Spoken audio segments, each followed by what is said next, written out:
Yang pertama mungkin saya menambahkan sedikit tentang istilah ya. Kalau sesuatu itu diniatkan secara sengaja dalam rangka ibadah kepada Allah untuk mendapatkan keridhaan Allah, maka disebut sebagai diikhlaskan. Jadi kita mau sholat, ya ikhlaskanlah sholat kita. Kita mau berzakat, ikhlaskanlah zakat kita. Kita mau berhaji, berumrah, ikhlaskanlah. Kita mau berpuasa, ikhlaskanlah. Tetapi kalau sebaliknya ada sesuatu yang diambil oleh Allah dari kita, maka kalimat yang tepat adalah diridhokan atau direlakan. Misalnya sandalnya hilang ketika pergi ke masjid gitu ya, pulang-pulang sudah nggak ada sepulang Jumatan.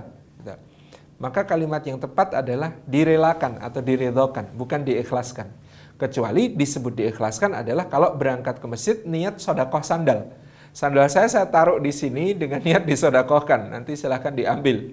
Nah itu namanya diikhlaskan. Tapi kalau tidak sengaja hilang, memang satu takdir terjadi tanpa kita niatkan sebelumnya, maka kalimat yang tepat adalah diridhokan atau direlakan. Jadi ini yang kemudian memperkaya istilah kita ya.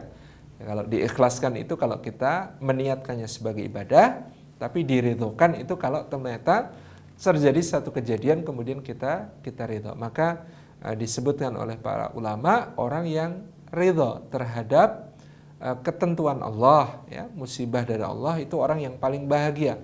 Dan orang yang ridho pada pembagiannya Allah, ya, dia dikasih pendapatan sebulan segini, dikasih istri seperti ini, dikasih anak seperti ini, ya, dikasih sekolah seperti ini, kemudian dia ridho, itu menjadi orang yang paling kaya. Kalau ridho pada ketentuan Allah paling bahagia, kalau ridho pada pembagian Allah dia paling kaya. Nah, bagaimana kemudian kita tadi memasang sikap untuk hal-hal yang terasa mengganjal? Yang pertama, kita harus senantiasa husnudzon kepada Allah. Selalu berbaik sangka kepada Allah bahwa segala sesuatu yang menimpa dan yang kita rasakan pasti adalah yang terbaik untuk kita menurut Allah, dan Allah Maha tahu sedangkan kita tidak tahu. Asa an takrahu syai'an wa huwa khairul lakum wa asa an tuhibbu syai'an wa huwa syarrul lakum. Boleh jadi kamu tidak menyukai sesuatu padahal sesuatu itu baik bagimu, dan boleh jadi kamu mencintai sesuatu padahal sesuatu itu akan menjadi keburukan bagimu. Wallahu ya'lam wa antum la ta'lamun. Sedangkan Allah mengetahui dan kamu tidak mengetahui. Jadi ukuran kebaikan itu dari Allah. Maka kembalikan dengan prasangka baik. Ini pasti satu kebaikan dari Allah Subhanahu wa ta'ala.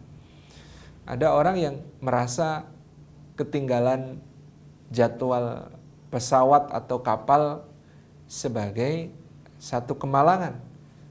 Tetapi kalau dia mau merenungkan, barangkali itulah jadwal terbaik dari Allah. Barangkali kalau dia tergesa-gesa, barangkali kalau dia mendapatkan jadwalnya, belum tentu itu menjadi kebaikan bagi dirinya. Dan Allah Maha tahu. Ada yang kemudian kendaraannya kecelakaan atau hal yang lain gitu ya. Itu baru yang dunia, apalagi yang ukhrawi. Ternyata kalau ikut kendaraan yang itu dia diketemukan dengan teman yang jelek, yang mengajak kepada kemaksiatan.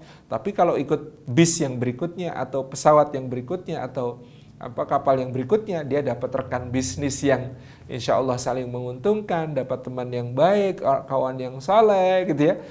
Itu betul-betul sebuah pengaturan dari Allah Subhanahu wa ta'ala yang kita senantiasa diminta untuk berprasangka baik, karena yang berprasangka baik akan mendapati Allah itu jauh lebih baik daripada prasangkanya. Jadi kalau orang berprasangka baik kepada Allah, maka dia akan dapati Allah jauh lebih baik daripada prasangkanya. Demikian Allah.